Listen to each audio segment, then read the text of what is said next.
सभी को online offline जय यीशु। प्रभु आप सबको आशीष दे। और आप लोगों को बहुत धन्यवाद मेरे लिए प्रार्थना करने के लिए। आप लोग की प्रार्थना के चलते आज मैं यहाँ पे खड़ी हो पाई दोबारा से। बहुत शरीर में तकलीफ था पर खुदा ने मुझे चंगा किया, इसके लिए भी परमेश्वर को बहुत धन्यवाद। आज हम लोग जानेंगे, हमने आराधना के विषय सीखा था आराधना क्यों जरूरी है ना। आराधना क्यों जरूरी है, आज जानेंगे आराधना की गुप्त शक्ति। आराधना की गुप्त शक्ति को आज जानेंगे, क्या है वो गुप्त शक्ति, है ना, उसको जानना होगा आज हमें, आराधना की गुप्त शक्ति। लेकिन उससे पहले हम लोग एक पाठ को पढ़ेंगे, भजन संहिता निकालेंगे, भजन संहिता।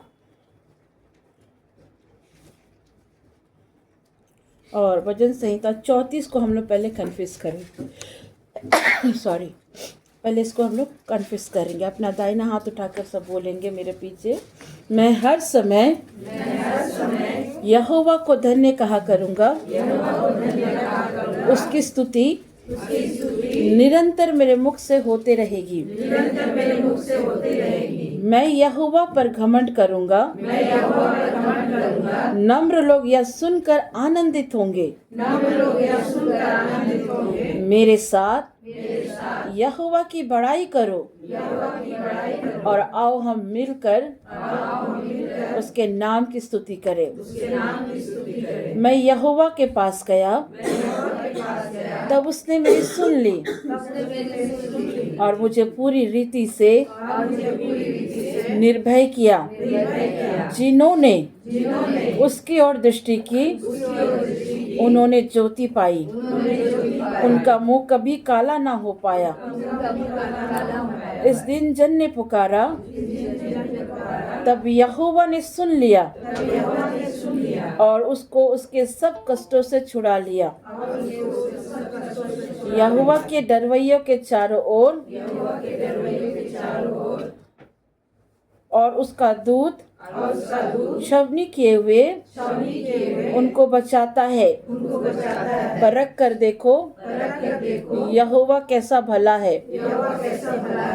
हे यहोवा के पवित्र लोगों, उसका भय मानो, क्योंकि उसके डरवैयों को किसी बात की घटी नहीं होती है। जवान सिंहों को तो घटी होती है और वो भूखे भी रह जाते हैं, परंतु यहोवा के खोजियों को किसी भी भली वस्तु की घटी ना होगी। हे लड़कों आओ, मेरी सुनो, मैं तुमको यहोवा का भय मानना सिखाऊंगा। वह कौन मनुष्य है जो जीवन की इच्छा रखता और दीर्घायु चाहता है, ताकि भलाई को देख सके। अपनी जीभ को बुराई से रोक रख और अपने मुंह को चौकसी कर, उससे छल की बातें ना निकले। बुराई को छोड़ और भलाई कर, मेल को ढूंढ और उसका पीछा कर। यहोवा की आंखें धर्मियों पर लगी रहती है और उसके कान भी उनकी दुहाई की ओर लगे रहते हैं। यहोवा बुराई करने वालों के विमुख रहता है, ताकि उनका स्मरण पृथ्वी पर से मिटा डाले। धर्मी दुहाई देते हैं और यहोवा सुनता है और उनको सब विपत्तियों से छुड़ाता है। यहोवा टूटे मन वालों के समीप रहता है और पिसे हुओं का उद्धार करता है। धर्मी पर बहुत सी विपत्तियां पड़ती तो हैं, परंतु यहोवा उसको उन सब से मुक्त करता है। वह उसकी हड्डी हड्डी की रक्षा करता है और उनमें से एक भी टूटने नहीं पाती है। दुष्ट अपनी बुराई के द्वारा मारा जाएगा और धर्मी के बैरी दोषी ठहरेंगे। यहोवा अपने दासों का प्राण मोल लेकर बचा लेता है और जितने उसके शरणागत हैं उनमें से कोई भी दोषी ना ठहरेगा। आमेन, आमेन, आमेन। ये ईश्वर की वाणी है। ईश्वर को धन्यवाद। यहाँ एक बात परमेश्वर इस पाठ को पढ़ते पढ़ते परमेश्वर ने रिवील किया। यहाँ परमेश्वर क्या कह रहा है? यहोवा की आंखें धर्मियों पर लगी रहती है और उसके कान भी उनकी दुहाई की ओर लगे रहते हैं। प्रेजेंट में परमेश्वर बात कर रहा है। क्या कह रहा है? यहोवा की आंखें धर्मियों पर लगी रहती हैं और उसकी दुहाई की ओर कान लगे रहते हैं। मतलब हर दिन परमेश्वर आपकी प्रार्थना को सुनता है। हर दिन परमेश्वर आपकी ओर दृष्टि करता है। हर दिन परमेश्वर आपके संग संग चलता है। एक भी ऐसा समय नहीं जहाँ परमेश्वर आपके साथ नहीं होता। परमेश्वर क्या कह रहा? मेरी आंखें तुम पर लगी रहती हैं। ये नहीं कह रहा कि लगा रहेगा, ये नहीं कहेगा लगेगा, वो कहता लगे रहती है। प्रेजेंट में बात कर रहा। परमेश्वर आपकी दुहाई को सुन रहा है और उसके कान भी जो हैं वो आपकी दुआई की ओर लगे हुए। आप जो दुआई दे रहे हो परमेश्वर उसको सुन रहा है। और अच्छी बात क्या कह रहा है परमेश्वर पता है? कहता है यहोवा बुराई करने वालों के विमुख रहता है। मतलब परमेश्वर गलत काम करने वाले, गलत संगति वाले, गलत चीजों पर हामी भरने वाले, निंदा करने वाले, दूसरों के प्रति जलन रखने वाले, ईर्ष्या करने वाले, विचक्राफ्ट करने वाले लोगों के प्रति प्रभु क्या करता है? विमुख रहता है। और कहता है कि यहोवा क्या करेगा? उन लोगों का इस पृथ्वी पर से उसका स्मरण को ही मिटा डालेगा। परमेश्वर कई बार हमें मौका देता है कि सुधर जाओ, सुधर जाओ, सुधर जाओ, पर अगर हम ना सुधरें तो परमेश्वर क्या करेगा? इस पृथ्वी से ही उसका सारी चीजों को समाप्त कर देगा। पहले के समय में परमेश्वर जब लोग पाप करते थे, सदोम अमोरा ने पाप किया तो तुरंत वहां पे क्या गिरे? आग के गोले गिरे। परमेश्वर तुरंत रिजल्ट देता था। पर हमारे प्रभु यीशु मसीह जो दूसरे आदम आए, उनके चलते प्रभु बार बार हमें मौका देता है कि भाई इस पाप से तुम दूर रह, दूर रह। क्योंकि प्रभु यीशु मसीह आज भी पिता के दाहिनी ओर खड़ा होकर के हमारे लिए विनती करता है कि तुम्हारे बच्चे को एक मौका मिलना चाहिए। यीशु की स्तुति हो, यीशु को धन्यवाद। वचन कहता है जो परमेश्वर की स्तुति करता है, जो परमेश्वर की महिमा करता है, परमेश्वर की प्रार्थना की ओर कान को लगाता है। जब आप आराधना और प्रार्थना में इफर्ट्स लगाते हैं तो परमेश्वर की एक बड़ी महिमा होती है। जब आप आराधना करते हैं, जब आप प्रार्थना करते हैं, ये समय जो है ना, ये फरवरी मंथ जो ऐसा है ना, आलस्य का समय है। आप खाओगे, खाने के बाद आपको नींद आना शुरू हो जाएगा। शरीर क्या मांगेगा? रेस्ट को मांगेगा। लेकिन इस समय जो आप लोगों ने शरीर को हरा करके आत्मा को जो विक्ट्री दी है ना, ये बहुत बड़ी ब्लेसिंग है। क्या जरूरत है? हम लोग ऑनलाइन भी जोड़ सकते थे, लेकिन हमने इफर्ट लगाया प्रार्थना और आराधना में। हमने शरीर को ना बोला और आत्मा को हाँ बोला, आत्मा को हाँ बोला। ये समय थोड़ा आलसीपन का, लेजीपन का होता है, नींद आता है, पर हमने उस नींद को हरा करके, उस लेजीपन को हरा करके प्रभु में प्रार्थना और आराधना में इफर्ट लगाए। और जब आप इफर्ट्स को लगाते हैं तो वचन कहता है परमेश्वर की बड़ी महिमा होती है। यीशु की स्तुति हो, यीशु को धन्यवाद। प्रकाशित वाक्य अध्याय 3 के 7 में फिलिदिपियों के कलीसिया के दूत को यह लिखता, जो पवित्र है, जो सत्य है, जो दाऊद की कुंजी को रखता है। फिलिदिपियों के कलीसिया को प्रकाशित वाक्य 3 में लिखता है कि जो पवित्र है, जो सत्य है और जो दाऊद की कुंजी रखता है। मतलब प्रकाशित वाक्य में प्रभु यीशु मसीह कहते हैं फिलिदिपिया के चर्च को वो अथॉरिटी देते हैं कि दाऊद की कुंजी, जो कुंजी वो खोलेगा वो खुल जाएगा और जो कुंजी वो बंद करेगा वो बंद हो जाएगा। वो अथॉरिटी प्रभु यीशु मसीह फिलिदिपिया की कलीसिया को देते हैं। हाँ, वहाँ पे 7 कलीसिया का जिक्र किया गया, पिरागुमुन है ना, 7 कलीसिया का जिक्र किया गया। लेकिन इस कलीसिया में परमेश्वर कहता है कि मैं तुम्हें वो अथॉरिटी देता हूँ कि तुम दाऊद की कुंजी को खोल भी सकते हो और बंद भी कर सकते हो। मतलब आपको नहीं लगता कि ये सामर्थ जो फिलिदिपिया की कलीसिया को मिली कि कुंजी से खोलो और बंद करो। आपको नहीं लगता ये सामर्थ हमें और आपको मिलना चाहिए? मिलना चाहिए कि नहीं मिलना चाहिए? ये वह कैसे मिलेगा? जब हम प्रभु के वचन को सुनते हैं, उसको रिसीव करते हैं, तो वो हमें मिल जाता है। वचन को रिसीव करते ही वो सामर्थ और वो पावर हमें मिलता है ना? क्योंकि ये हमें मिलना चाहिए, है ना?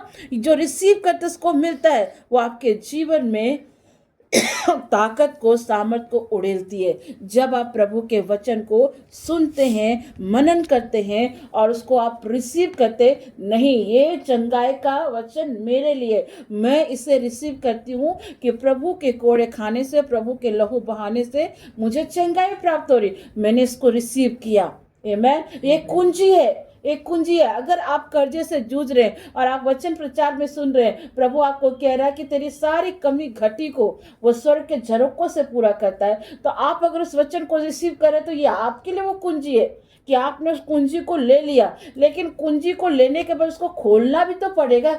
सिर्फ चाबी लेके चलने से नहीं चलेगा, उसको खोलना पड़ेगा। हाँ, हम चाबी लेके खाली घूमते रहेंगे अनीता दीदी तो कैसे चलेगा भैया? उसको लॉक करना पड़ेगा। मुझे एक बात बता दो दीदी, आपके घर का, आपके स्कूल का जो हेड ऑफिस का चाबी क्या आप मुझे दोगे? आप अन्नी अपने अलमारी का चाबी मुझे दोगे? दोगे? आप अपने बैंक लॉकर का चाबी मुझे दोगे? लेकिन हम लोग तो ऐसे ही करते हैं। हम लोग तो ऐसे ही करते हैं। करते हैं ना? जब हम उस चीज़ को देना नहीं चाहते हैं तो आपको भी वो कुंजी परमेश्वर से लेना होगा जी।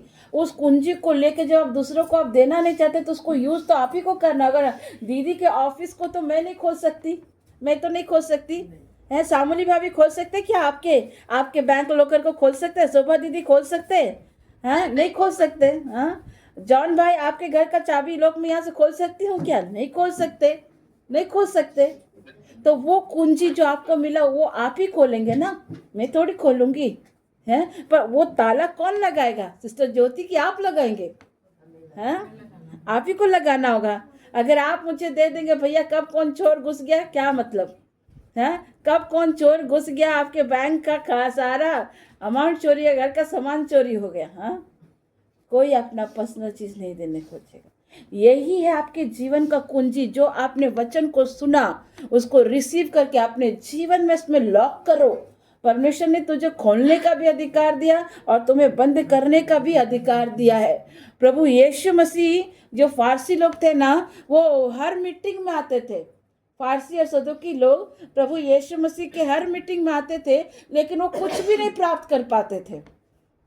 आप पूरा बाइबल पढ़ना, यूहन्ना, लूका, मत्ती, मरकुस पढ़ लो। चारों सुसमाचार में जब आप पढ़ेंगे वहाँ पे देखेंगे प्रभु यीशु मसीह का मीटिंग शुरू होने से पहले ही ये फारसी या सदुकी लोग पहुँच जाते थे, और पहुँच जाने के बाद भी वो कुछ भी प्राप्त नहीं करते थे।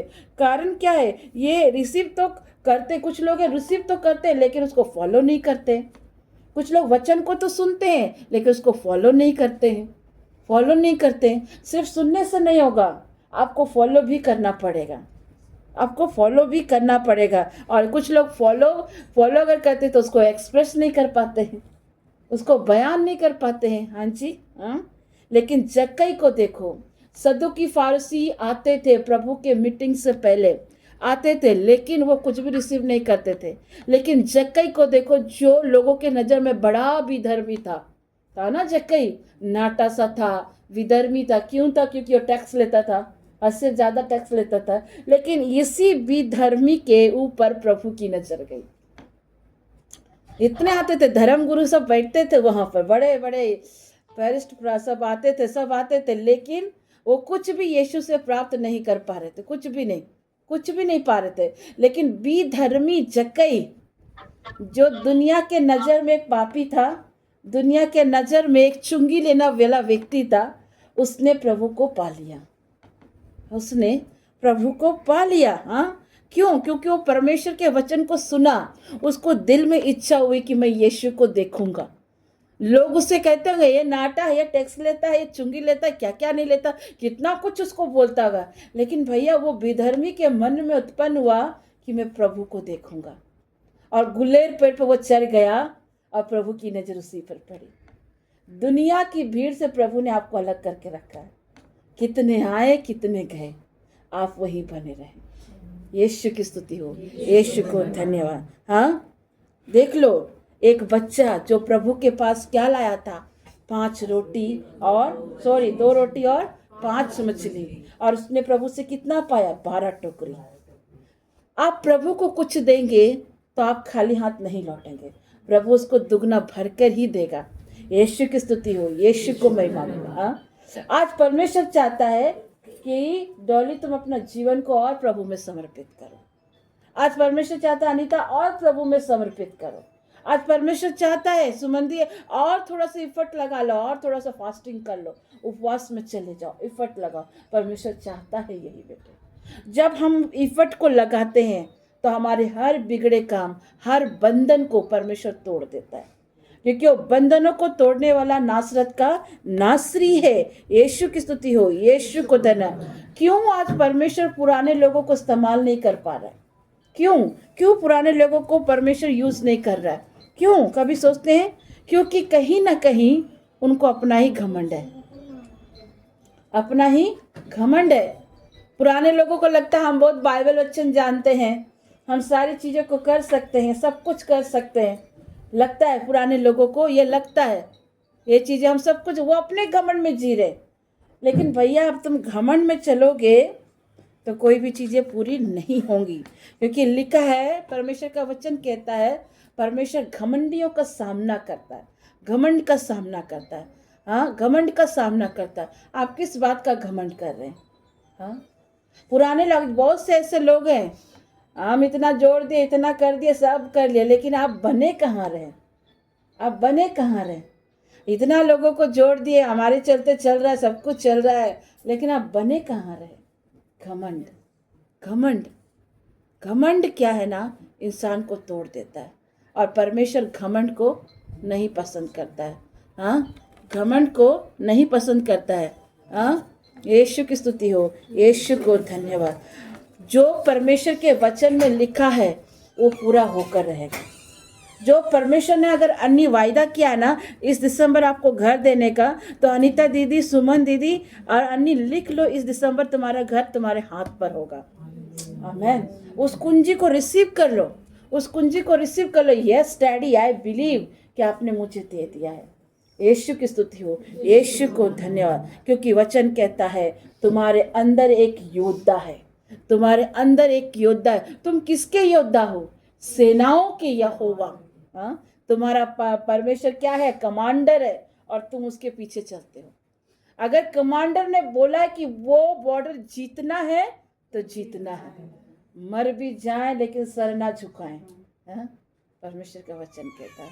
अगर सचमुच अपने घर से उस बंधनों को तोड़ते हुए देखना चाहते हो ना, आज थोड़ा इफर्ट लगा लो प्रार्थना में, वचन को पढ़ने में, आराधना करने में। यीशु की स्तुति हो, यीशु को धन्यवाद। है ना, दाऊद की कुंजी है क्या, इसको भी जानेंगे जरा। दाऊद की कुंजी है क्या? जल्दी से कोई निकालेंगे मेरे साथ यशायाह नबी का ग्रंथ अध्याय 22 का 22, और कोई पढ़ेंगे यशायाह नबी का ग्रंथ अध्याय 22 का 22, जल्दी से कोई पढ़ देंगे। मैं दाऊद के घराने की कुंजी उसके कंधे पर रखूंगा, और वह खोलेगा और कोई बंद ना कर सकेगा, वह बंद करेगा और कोई खोल ना सकेगा। यस, क्या लिखता है यहाँ पर? यहाँ पर लिखता है, मैं दाऊद के घराने की कुंजी उसके कंधे पर रखूंगा, और वह खोलेगा और कोई बंद ना कर सकेगा, वह बंद करेगा और कोई खोल ना सकेगा। ये डिपेंड करता है, ये हमारे ऊपर भी डिपेंड करता है कि आप कौन से घराने से हो। हाँ, कौन से घराने पर आप कौन से घराने से हो, ये निर्भर करता है। घराना इम्पोर्टेंट है जी, घराना भी क्या है ना, इम्पोर्टेंट है। और आपका घराना क्या है? आपका घराना प्रभु यीशु मसीह। आपका घराना क्या है? प्रभु यीशु मसीह है। मैंने अभी बोला ना, चाबी आप अपने पड़ोसी को नहीं देंगे, चाबी आप अपने पास ही रखेंगे। आप अपने बैंक का चाबी, अपने घर का चाबी, अलमारी का चाबी क्या है, वो किसी पड़ोसी को नहीं दोगे, अपने पास ही रखोगे। यीशु आया किस लिए? एक राज्य को तैयार करने के लिए, एक राज्य को तैयार करने, और आपको उस राज्य का वो वारिस बनाना चाहता है। आपको उस राज्य का वारिस बनाना चाहता है। क्यों यूहन्ना में परमेश्वर 14 में क्यों लिखता है कि तेरा मन व्याकुल ना हो। हाँ, मैं पिता के घर जाता हूँ तुम्हारे लिए घर बनाने के लिए। अगर ना होता तो मैं तुम्हें यहाँ ठहराता और मैं घर बनाकर तुझे लेने आता। परमेश्वर एक राज्य को तैयार कर रहा है और परमेश्वर चाहता है कि उस राज्य के आप वारिस बनो। सुनो, ये संसार हमारा घर नहीं है, ये संसार हमारा घर नहीं है। हम सबको एक दिन इस जगह को छोड़ करके अपने पर्सनल घर, अपने उस हेवनली घर पे जाना होगा, जहां ना कोई दुख है, ना कोई पीड़ा है, ना कोई शोक है, ना वहां कोई जादू टोना है, ना कोई रोना है, ना टोटका है। वहां सिर्फ और सिर्फ प्रभु की स्तुति है। वहां प्रचार करने वाले लोग नहीं मिलेंगे आपको, वहां सिर्फ आराधना करने वाले लोग, हालेलुया की स्तुति करने वाले लोग मिलेंगे। आमीन। यीशु की स्तुति हो, यीशु को धन्यवाद। कितने लोग वहां पे मिलेंगे? वहां कोई बड़ा प्रचार करने वाले नहीं मिलेंगे, वहां पे सिस्टर ज्योति की तरह प्रचार करने वाले लोग नहीं मिलेंगे। वहां क्या होगा? वहां सिर्फ आराधना होगा, वहां सिर्फ आराधना होगा। सिर्फ आप वहां पे हालेलुया की स्तुति सुनेंगे, हालेलुया की स्तुति सुनेंगे। और हालेलुया का मतलब भी होता है यीशु मसीह। आमीन का मतलब भी है यीशु मसीह। अल्फा ओमेगा का मतलब भी है यीशु मसीह। जो आदि में था और अंत में है, वो कौन है? यीशु मसीह ही है। हालेलुया। वहां कोई प्रचार करने वाला नहीं मिलेगा।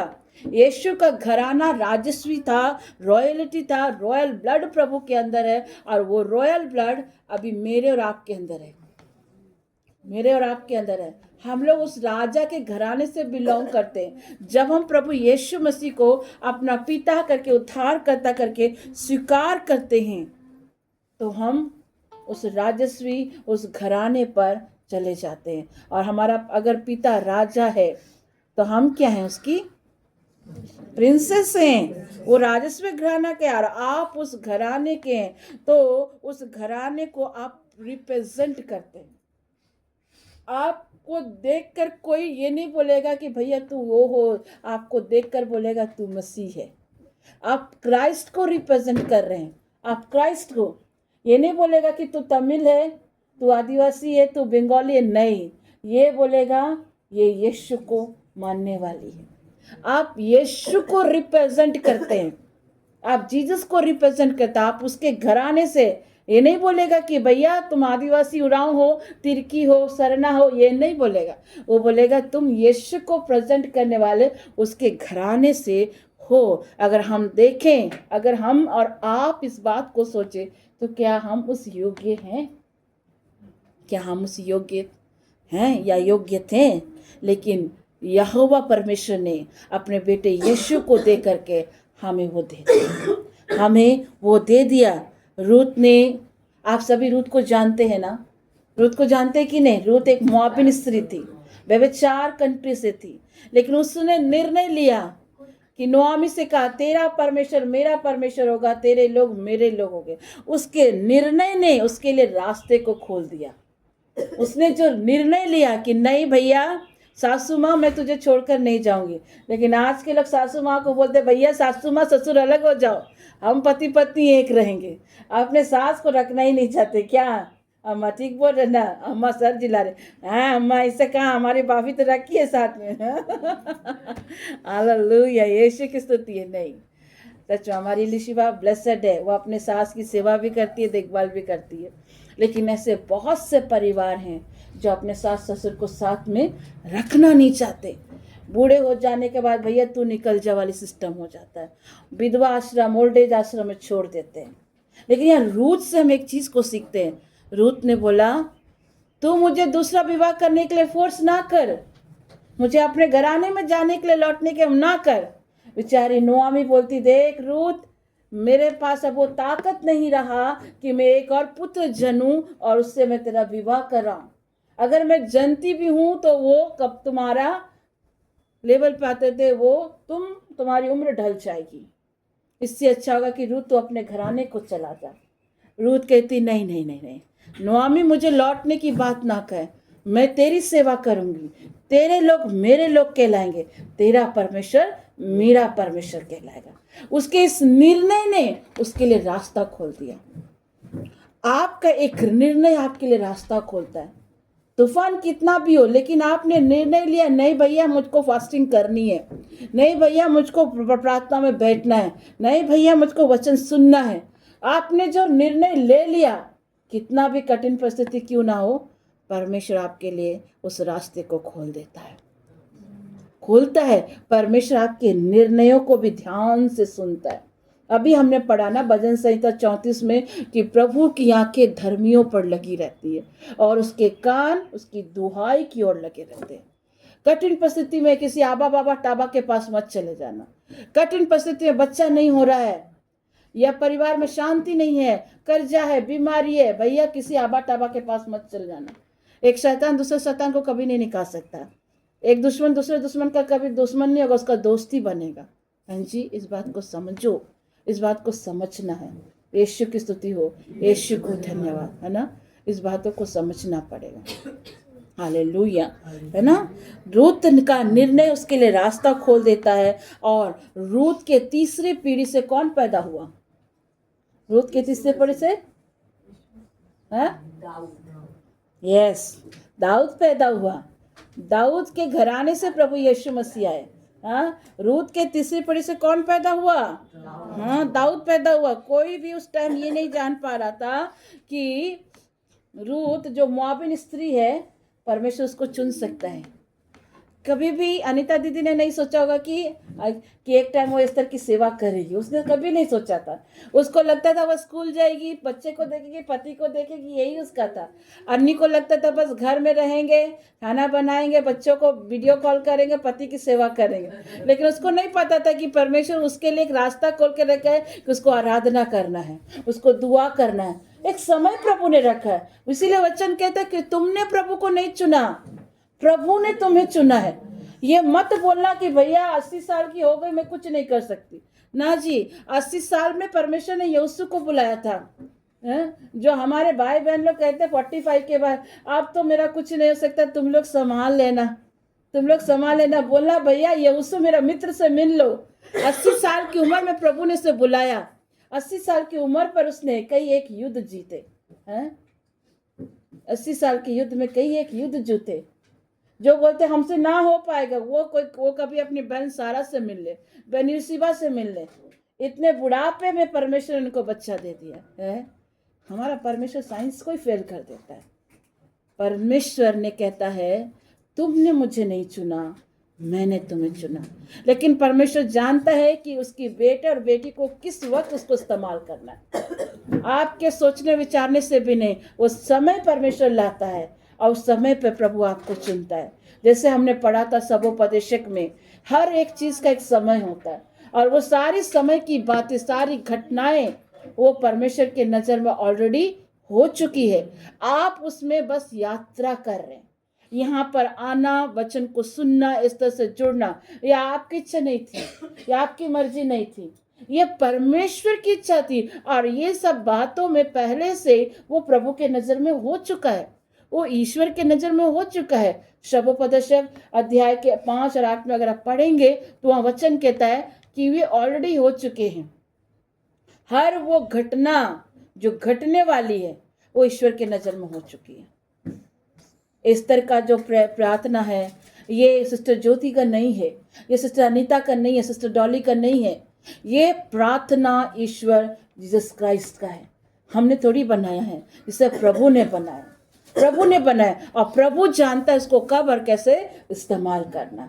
हम नहीं कर सकते भैया, हमारे में इतनी औकात नहीं कि हम कुछ कर पाए, नहीं कर पाते। परमेश्वर इन सारी चीजों को करता है। यीशु की स्तुति हो, यीशु को धन्यवाद। जब दाऊद पैदा हुआ, उसकी माँ, दाऊद के पैदा होते ही दाऊद की माँ की मृत्यु हो गई। आप पढ़ना बाइबल में, दाऊद की माँ की मृत्यु हो गई। जन्मते उसकी माँ के कितना दर्द रहा होगा, कितना पीड़ा रहा होगा कि पैदा होते ही उसकी माँ की मृत्यु हो गई। कभी दाऊद को लेकर लोग कभी सोचे नहीं होंगे कि ये चरवाहा लड़का, ये बच्चा लड़का जो पैदा होते ही अपनी माँ को खा गया। लोग बोलते हैं, बहुत लोग बोलते हैं बच्चा होते होते इसने अपने माँ को खाया। जैसे याबेस की प्रार्थना में हम सुनते हैं, याबेस को भी इसकी माँ ने बड़े पीड़ा और दर्द से पैदा किया था। लोग बोलते होंगे, उस मामूली सी बच्चा को देखकर कभी नहीं सोचा कि ये दाऊद आगे चल करके क्या बनेगा? इज़राइल का राजा बनेगा। हाँ, इज़राइल के राजघराने पर वो राज करेगा। यीशु की स्तुति हो, यीशु को धन्यवाद। राजा बनने वाला तो कोई नहीं जानता है। बहुत लोग आज, बहुत से भाई बहन, बहुत से माँ बाप ये जानते ही नहीं कि उसके बच्चों के ऊपर वो अनाइंटिंग है। वो जानते नहीं कि उनके बच्चों के ऊपर, उनके जीवन के ऊपर अनाइंटिंग है। जैसे दाऊद का पिता नहीं जानता था कि भैया दाऊद क्या बनेगा? राजा बनेगा। उस अनाइंटिंग को इसे जानता ही नहीं था। हाँ, जब शामुएल आया और शामुएल ने इसे से कहा अपने पुत्र को बुलवा ला। इसे तो दाऊद को वैल्यू नहीं करता था, वैल्यू नहीं करता था। क्यों? क्योंकि वो पैदा हुआ तो उसकी माँ मर गई, तो ऐसे उसको खार लगा हुआ था। ऐसे ही उसको खार लगा हुआ था कि तुम पैदा हुआ और मेरी पत्नी को तूने मार दिया। इसलिए वो दाऊद को पूछता नहीं था। कभी कभी आप जिस बच्चे को पूछते हैं ना, वही बच्चा अनॉइंटिंग हो जाता है, वही बच्चा आशीषित हो जाता है, वही बच्चा आगे चल के प्रभु का दास दासी बन जाता है, राजा महाराजा तक की पदवी पर पहुंच जाता है। हमारे प्रधानमंत्री नरेंद्र मोदी जी, माननीय प्रधानमंत्री जी, चाय वाले थे, आज कहाँ पर हैं? मिनिस्ट्री के पोस्ट में, प्राइम मिनिस्टर। माननीय प्रधानमंत्री जी, रिस्पेक्ट भी देना चाहिए, बिल्कुल देना चाहिए। तो चाय बेचने वाला आज उस प्राइम मिनिस्टर बना हुआ, तो किसी ने सोचा था कि ये चाय बेचने वाला कभी प्रधानमंत्री बनेगा? सोचा था क्या? दाऊद के विषय में भी लोग यही सोचते होंगे। उसका बाप उसको पूछता नहीं था। जब शामुएल आया कि परमेश्वर ने भेजा उसको अनॉइंट करने के लिए, इससे क्या क्या अपने सब बेटे को लाइन से लाइन खड़ा करा, ये बेटा वो बेटा वो बेटा। शामुएल बार बार पूछता, प्रभु ये है, प्रभु ये है, नहीं, प्रभु ये है, नहीं। और एक बेटा को ला, और कोई बेटा? हाँ, सेना में। ये है, नहीं, ये है, नहीं। शामुएल बोलता, और कौन बचा है प्रभु? शामुएल बोलता, देखो ईशे, तुम्हारा और कोई बेटा बचा है क्या? अब मजबूरी थी भैया, दाऊद को पसंद तो नहीं करता है, लेकिन अभी भविष्यवक्ता आया तो उससे सामने झूठ भी नहीं बोला जा सकता। बोलता है एक तो लौरा अभी भेड़ बकरी चरा रहा होगा। इज्जत भी नहीं था, सोचो, इज्जत भी नहीं था। हो सकता है नहीं, शुरुआत में आपको कोई पूछता ना हो, इज्जत ना करता हूँ, लेकिन जब आप प्रभु में आगे बढ़े ना, परमेश्वर ने आपको एक पहचान दे दी, एक पहचान दे दी। पहचान तो दी, साथ में बहुत सारे प्रॉब्लम को भी फेस करवाया। इसलिए फेस कराया ताकि आपका एक लेवल और ऊंचा हो जाए। आमीन। बोलता है एक लाहुरा, बोले उसे बुला ला। और मस्त दाऊद जंगल में प्रभु के लिए गीत गाता रहता, वो भालू और सिंहों को फाड़ता था। एक राजा में दो गुण होते हैं, एक अधिकार और दूसरा क्या होता है, उसके ब्लड में वो रॉयल्टी होती है। जैसे दाऊद आता है, प्रभु क्या बोलता है, शामुएल यही है। और उस सिंग पे तेल जो था, पहले अभिषेक कैसे कहते थे, सिंगों पर, सिंगों के ऊपर, सांड के सिंग देखे, लंबे लंबे सांडों के सिंगों के ऊपर उसमें तेल भरे होते थे, तेल भरे रहते थे। और वो तेल लेकर के उसके शरीर के ऊपर क्या किया, डाल दिया गया। उसका तेल, वो अभिषेक का तेल सिर्फ शरीर पर नहीं गया, पूरे बॉडी पर गिरा, सर से लेकर पांव तक वो अनॉइंट हो गया। आज परमेश्वर आपको ऐसे ही अनॉइंट करना चाहता है। यीशु की स्तुति हो, यीशु को धन्यवाद। हाँ, परमेश्वर को महिमा मिले। हालेलुया। दाऊद को पता नहीं था, याकूब को भी पता नहीं था कि उसका छोटा बेटा यूसुफ कहाँ का ये बनेगा, प्रधान सेनापति मिस्र का। उसके भाइयों ने उसे मारा पीटा लताड़ दिया। हो सकता है आंटी आज आपको लोग पूछते ना हो, लेकिन क्या पता परमेश्वर एक दिन वहाँ पर ही आपको खड़ा कर दे। परमेश्वर की योजना बड़ी डिफरेंट होती है। उसे क्या किया, सेनापति बना दिया। सामुएल, रूत, बोआज को भी नहीं पता था इस दाऊद की पीढ़ी से, रूत को भी नहीं मालूम, सामुएल को भी नहीं पता, दाऊद को भी नहीं पता कि इसी दाऊद की पीढ़ी से यहोवा परमेश्वर अपने बेटे यीशु मसीह का नाम जोड़ देगा। डॉली को पता ही नहीं था कि भैया एक दिन वो क्या बनेगी, परमेश्वर की दुल्हन बनेगी। उसे पता ही नहीं था कि डॉली एक दिन परमेश्वर की बेटी बनेगी, इसकी रानी बनेगी। उसी तरह रूथ को, बोआज को, शामिल को पता नहीं था कि यहोवा परमेश्वर अपने बेटे यीशु मसीह का नाम उसके साथ जोड़ देगा। यीशु की स्तुति हो, यीशु को धन्यवाद। ईरो के घटना में अगर आप देखते हो कि कैसे अंधे बर्तिमाई ने प्रभु को पुकारा और पुकार के क्या कह रहा था, हे दाऊद की संतान मुझ पर दया कर, हे दाऊद की संतान मुझ पर दया कर। लोग दबा रहे थे, अरे क्या जरूरत है स्तर प्रार्थना में जाने के लिए, क्या जरूरत है विनती करने के लिए, क्या जरूरत है कहने, नहीं भैया। अन्नी ने तो ठान लिया कुछ भी हो जाएंगे तो जाएंगे, क्योंकि अन्नी को पता था छुटकारा वही है। लोग दबा रहे थे, बर्तिमाई को दबा रहे थे, चिल्ला रहा था बर्तिमाई, हे दाऊद की संतान मुझ पर दया कर। कहीं ना कहीं उस अंधे की आत्मा में कुछ तो हो रहा था, कहीं ना कहीं उस अंधे की आत्मा में कुछ तो हो रहा था, कहीं ना कहीं अन्नी की आत्मा में कुछ तो हो रहा था, तभी तो वो चिल्ला रही थी, तभी तो वो अंधा बर्तिमाई चिल्ला रहा था। हाँ, ऐसे थोड़ी कोई चिल्लाएगा, उस अंधे की आत्मा में कुछ तो हो रहा था, इसीलिए वो चिल्ला रहा था। लोग दबा रहे थे, लेकिन फिर भी उसकी आत्मा में वो चीज हो रही थी। पता है, कभी मौका मिले तो मैं जरूर उसको बताऊंगी, इसलिए उस टॉपिक को लूंगी। Thank you Jesus. बताऊंगी आपको कि वो अंधा बर्तिमाई काला कोट पहना, भिखारी लोगों को काला कोट पहनाया जाता था उस टाइम के लोग। काला कोट पहनने का मतलब वो भिखारी, आप उसको कुछ ना कुछ देना। ये अंधा बर्तिमाई सिर्फ आंखों की चंगाई को नहीं लिया था, उसने वहीं पर अपने वो वस्त्र को भी फेंक दिया, क्योंकि वो जान गया था उसके बाद उसको कभी भीख मांगने की आवश्यकता ही नहीं पड़ेगी। जब परमेश्वर ने उसे पुकारा, तब बोलते लोग जा तुझको बुला रहा है। वो अपना कोट को फेंक करके दौड़ता हुआ प्रभु के पास जाता है, और प्रभु बोलता बोल मैं तेरे लिए क्या करूं। आज परमेश्वर आप में से कुछ लोगों को पूछ रहा है, बोल मैं तेरे लिए क्या करूं। वो अंधा क्या कहता है, कि मैं देखने लगूं, मैं देखने लगूं, और परमेश्वर ने उसकी आंखों को छू करके चंगा किया। हालेलुया, यीशु की स्तुति हो, यीशु को धन्यवाद। आज परमेश्वर ने आज आपको बहुत बड़ा अधिकार दिया है, बहुत बड़ा अधिकार दिया। जो आप खोलोगे वो खुलेगा, जो आप बंद करोगे वो बंद हो जाएगा। फैमिली में जो सबसे डिफरेंट दिखता है ना, परमेश्वर उसी को चुनता है। फैमिली में जो सबसे डिफरेंट होते हैं, जो आंसू बहाते हैं, जो ताड़ना सुनकर भी उसका रिप्लाई नहीं करते हैं, लोगों की ताना सुनकर रिप्लाई नहीं करते हैं, जो डिफरेंट होते हैं वो चुने हुए होते हैं। इतना जान लेना, फैमिली में जो डिफरेंट दिखेंगे ना वही चुने हुए होते हैं, जो परमेश्वर के वचन को लिखते हैं, नोट्स बनाते हैं। God bless you. जब कभी आप इसको, आज आप सुन रहे हैं, आप इसको कभी खोल के पढ़ोगे ना, तो आपको पता चलेगा कि परमेश्वर ने आपसे कितना गहरा बात किया, कितनी बड़ी ब्लेसिंग आपको महिमा दी। जब फैमिली, आपके कॉलीग, आपके रिश्तेदार, आपके लोग, आपके अपने लोग, आपके अपने रिश्तेदार जब आपका तिरस्कार करे ना, जब आपकी निंदा करे, जब आपकी ठट्टा करे, जब आपको छोड़ दे, ठुकरा दे, जब आपका तिरस्कार करे, तब आप समझ जाना कि आप चुने हुए हो। आमेन, हालेलुया, यीशु की स्तुति हो, यीशु को धन्यवाद। जब आप देखोगे कि आपको आपके परिवार वाले, आपके कॉलीग, आपके रिश्तेदार, आपके पड़ोसी, आपके मित्र आपको ताना मारे, आपको ठोकर लगाए, आपको तिरस्कार करे, उसी समय आप जान जाना कि आप अनॉइंटिंग पर्सन हो, आपको परमेश्वर ने चुना है।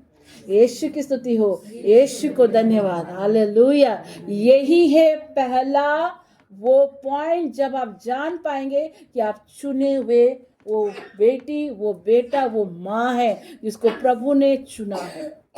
जब चारों तरफ से बदनामी मिलेगी, जब चारों तरफ से निंदा मिलेगी, जब चारों तरफ से तिरस्कार मिलेंगे, जब चारों तरफ से लोग आपका साथ छोड़ देंगे, आप समझ जाना कि आप चुने हुए हो, आप चुने हुए अनॉइंटिंग पर्सन है। यीशु की स्तुति हो, यीशु को धन्यवाद, है ना।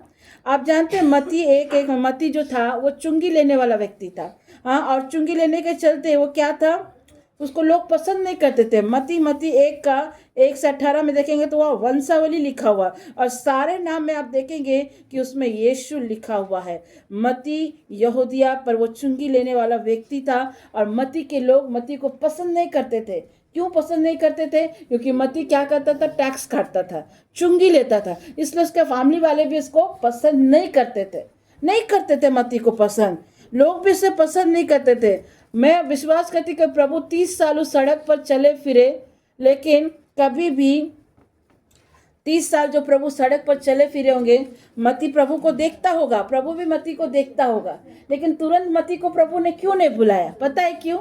मती को जब उसके परिवार वालों ने इनकार कर दिया, मती को जब मती को अपने लोगों ने तिरस्कार कर दिया, मती जब अकेला हो गया, प्रभु ने मती की ओर देखा और पवित्र आत्मा ने कहा, इसे बुला लो। यीशु से बुलाया और कहा, मेरे पीछे हो लो। मैंने कहा ना, जब लोग आपका तिरस्कार कर देते हैं ना, आपके अपने परिवार वाले, तभी वहां परमेश्वर आपको चुनता है, जैसे मती को चुना गया। यीशु की स्तुति हो, यीशु को धन्यवाद, क्योंकि परमेश्वर जानता था ये मती आने वाले टाइम में एक लेखक बनेगा, एक राइटर बनेगा, और मती ने ही सारी वंशावली को लिखा है। परमेश्वर को पता था आने वाले टाइम में डॉली एक आराधक बनेगी। परमेश्वर जानता था कि इसका सिर्फ किचन डिपार्टमेंट नहीं होगा, इसका आराधना का भी एक डिपार्टमेंट होगा। परमेश्वर को पता था अनीता का सिर्फ स्कूल डिपार्टमेंट नहीं होगा। परमेश्वर को पता था कि उसको देबोरा की तरह युद्ध लड़ने के लिए एक योद्धा भी बनना पड़ेगा। परमेश्वर चुनता है, परमेश्वर चुनता है। यीशु की स्तुति हो, यीशु को धन्यवाद, है ना। बहुत लोग आपके बारे क्या क्या सोच रहे होंगे। बहुत लोग बोलते होंगे, अनीता दीदी ये तो ऐसी है, वो ऐसी है, बोलते होंगे सुमन ऐसी है, डॉली ऐसी, कितने लोग कितनी प्रकार की बातें बोलते होंगे। लेकिन परमेश्वर जानता है, और परमेश्वर ये आपके अंदर देखता है कि आप उसकी बेटी हैं, आप उसकी संतान हैं, और परमेश्वर आपको अनॉइंट करता है। यीशु की स्तुति हो, यीशु को महिमा मिले। परमेश्वर जानता है शोभा दीदी कि आप कौन हो।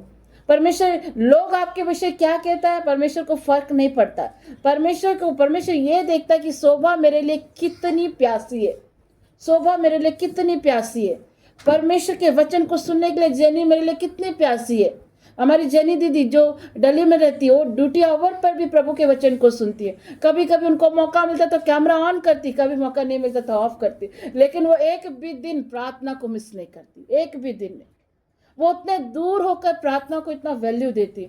और आज हमें सोचना है, हम इतने पास होकर भी उसको वैल्यू नहीं करते। इतने दूर होकर वो ड्यूटी आवर में हो, चाहे वो गाड़ी में ड्राइव कर रही हो, आ रही हो, रास्ते में भी आ रही हो, वो जुड़े रहती है। हमारी रोशनी बेटी, रेणुका सिस्टर, ये लोग सब ड्यूटी वाले लोग हैं। ड्यूटी आवर पर भी ये लोग ज्वाइन करते हैं, ड्यूटी आवर पर भी वो अपना काम भी करते हैं। हमारी सिस्टर मार्सा, अनिता, ये लोग भी नर्स हैं, ये लोग भी अपने ड्यूटी आवर पर ज्वाइन करते हैं। हमारी बेटी सलवीना, वो भी बैंक में जॉब करती हैं, वो भी ड्यूटी आवर पर ज्वाइन करती। कभी कभी इलशिबा ज्वाइन करती, जॉनसन भैया ज्वाइन करते ड्यूटी आवर पर, क्योंकि वो जानते हैं कि अगर प्रभु यीशु मसीह हमारे साथ है, सब कुछ पॉसिबल है, सब कुछ पॉसिबल है। जो परिवार, जो बेटा, जो बेटी सबसे पहले स्थान प्रभु को देता है ना, उनके जीवन में कितने भी तूफान क्यों ना हो, प्रभु उसको क्या करता है? दूर करता है। यीशु की स्तुति हो, यीशु को धन्यवाद। आपको जो भी परमेश्वर ने सेवा दिया, चाहे आप एक टीचर हैं, चाहे आप बैंक में जॉब करते हैं, चाहे आप हॉस्पिटल में काम करते हैं, चाहे आप एक हाउस वाइफ है, जो भी सेवा परमेश्वर ने आपको दिया है ना, उसे कम ना समझना, उसको छोटा ना समझना। एक हाउस वाइफ की सेवा भी परमेश्वर ही देता है। मार्था और मरियम क्या थे? हाउस में काम करते थे। ये सेवा भी परमेश्वर ने आपको दिया कि आप अपने पति और अपने बच्चे का ध्यान रखें।